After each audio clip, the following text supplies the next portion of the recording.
S, நீங்கள் யாருக்காக ஜெபிக்கிறீர்களோ, யாருக்காக ஜெபிக்கிறீர்களோ, என் கணவனாருக்கு முன்னாடி இருந்த அந்த பலன் இருந்தா போதும் பாஸ்டர், என் பிள்ளைகளுக்கு முன்னாடி இருந்த அந்த வாழ்க்கை கிடைச்சாலே எனக்கு போதும் பாஸ்டர்.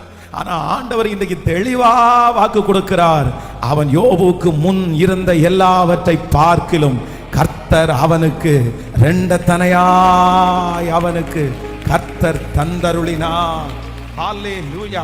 அப்போ ஆண்டவர் இன்றைக்கு வாக்கு கொடுக்கிறாரு, நம்மை அலங்கரிக்கிறதற்கு என்று ஆண்டவர் ஒரு நாட்களை ஆண்டவர் வச்சிருக்கிறாரு, ஒரு காலத்தையே ஆண்டவர் வச்சிருக்கிறாரு. கர்த்தர் இன்னைக்கு ப்ராமிஸ் பண்றாரு, நான் உன்னை என்ன பண்ணுவேன் அப்படின்னு சொன்னா அலங்கரிப்பேன். இதை ஒருவேளை உங்களால ஏற்றுக்கொள்ள முடியாம இருக்கலாம், இன்னைக்கு நீங்க கடந்து போகிற சூழ்நிலை ஒருவேளை விசுவாசிக்கவே முடியாம இருக்கலாம். ஆனா நான் நம்புறேன், ஆண்டவர் சொன்ன வார்த்தை மாறவே மாறாது. நான் நம்புறேன், நீங்க சாட்சி சொல்லுவீங்க, கண்டிப்பா சாட்சி சொல்லுவீங்க. நீங்க யாரோ ஒருத்தர் ஏற்கனவே நான் கொஞ்சம் ரெஸ்ட் எடுத்தேனே, அது மாதிரி இருந்தா கூட போதும் பாஸ்டர், கொஞ்சம் சிரிச்சிட்டு இருந்தேன் அந்த மாதிரி இருந்தா கூட போதும் பாஸ்டர், யோபு போல நீங்க ஜெபம் பண்ணலாம். ஏற்கனவே இருந்த நலன் எனக்கு இருந்தால் நலமாயிருக்கும், அந்த மாதிரி ஒரு வேலை கிடைச்சா நல்லா இருக்கும். ஆனா ஆண்டவர் யோபுவை கர்த்தர் அலங்கரித்தார். நான் இந்த பலிபீடத்திலிருந்து தீர்க்க தரிசனமா சொல்றேன், உங்களுக்கு ஒரு காலமே வரும், உங்களுக்கு ஒரு காலமே வரும்.